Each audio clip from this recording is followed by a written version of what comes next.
A massive blast this morning damaged a major dam in Russia's controlled part of southern Ukraine. The incident led to major evacuation and fears of large-scale devastation, after which Ukraine accused Russian forces of committing an act of ecocide. The incident was caught on camera and the video showed a deluge of water gushing from a huge breach in the dam. There were multiple buildings at the entrance of the dam that were heavily damaged as well. Now, this critical Nova Kakhovka dam spans the Dnipro River, a major waterway running through southeastern Ukraine. There are multiple towns and cities downstream, including Kherson, a city of some 300,000 people before Moscow's invasion of its neighbor. Residents downstream from this particular dam on the Dnipro River in Kherson were told to do everything that they can to save their life. Following this breach, Ukrainian President Volodymyr Zelensky said that its destruction only confirms for the whole world that Russian forces must be expelled from every corner of the Ukrainian land. He's also holding a security meeting because now Ukraine will have to decide how to tackle this particular issue, also how to give it back to Russia as far as the military aspect of this is concerned. To put this in perspective for us, senior journalist from Russia, Ksenia Kondrateva is joining us here on this broadcast. Thank you so much for speaking with us. And I'd like to begin by asking you, we've seen this major dam that was being blown up. There's flooding and scare for the nuclear plant in Zaporizhia as well. Ukraine points in the direction of Russia. How do you respond to that? At the moment, we get some conflicting news from South Ukraine. The dam is located near Kherson. The city is controlled by Ukrainian government, Ukrainian troops, and the other bank of the river is controlled by Russian forces. So both sides blamed each other, but it's not yet clear whether the dam structures were blown up or there was missile strikes, or as we get from some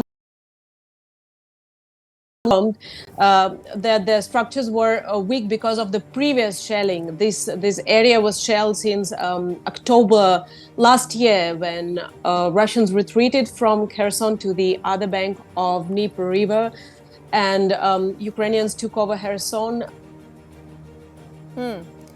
Now, many say, including Ukraine, that this is a new front that Russia has opened up against them. They've called it something called Ecocide. Is it because, do you think that there's increasing global pressure, diplomatically, isolation of Russia, which is why we're seeing this kind of escalation from their side, perhaps? First of all, we don't know who attacked. As I said, it's not clear who attacked the plant, and any of the reports coming from the front line, of course, each side blames the other. The kind of destruction that has been done to the ecosystems over the past 1 year, this has been discussed within a, of course, limited circle, because that's not something, the first point of attention. The first point of attention are people who are dying in this conflict. But the attacks on the critical infrastructure have been carried out for the past 1 year by both sides.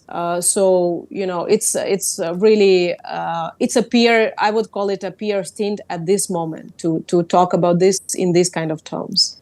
Who's responsible? We'll have to find out, but definitely this is a war of optics, which is why just yesterday, in fact, Ukraine was seen making comments. In fact, the President, Volodymyr Zelensky, also came out and lauded the kind of advances that the country and its troops were making on the Eastern Front. They even put out a video of the much-touted counteroffensive. They said that all secrets can't be said out loud and the counteroffensive will happen.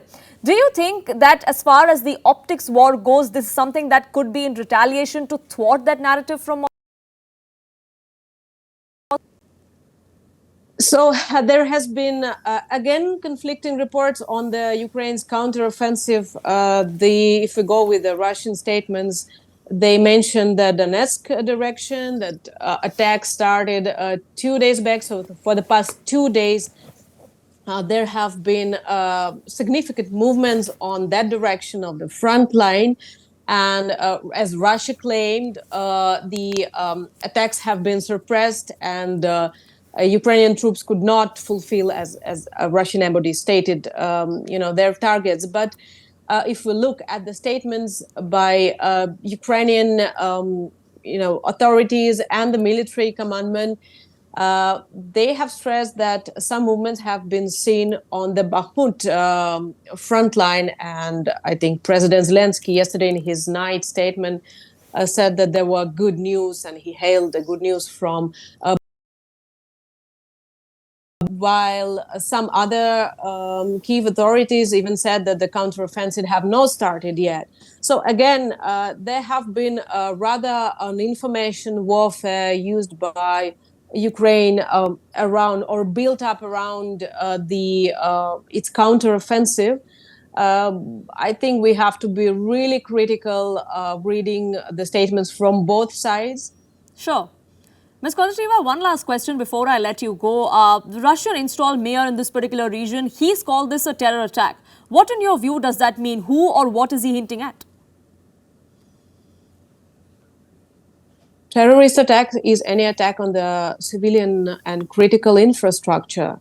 So since Russia believes the dam was damaged, the power plant, hydropower plant was damaged by Ukrainian shelling. That's why he calls it a terror.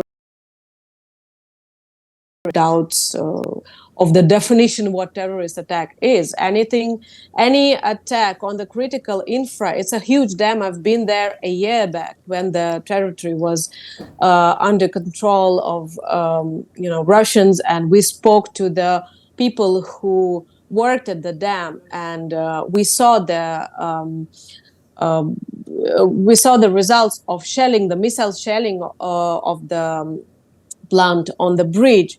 So even over a year back now, it was clear that any huge strike will destroy the dam, and it will destroy the lives of tens of thousands of people. And that's what is happening now. So whoever is behind the attack, it's attack against the population, first of all, against the people.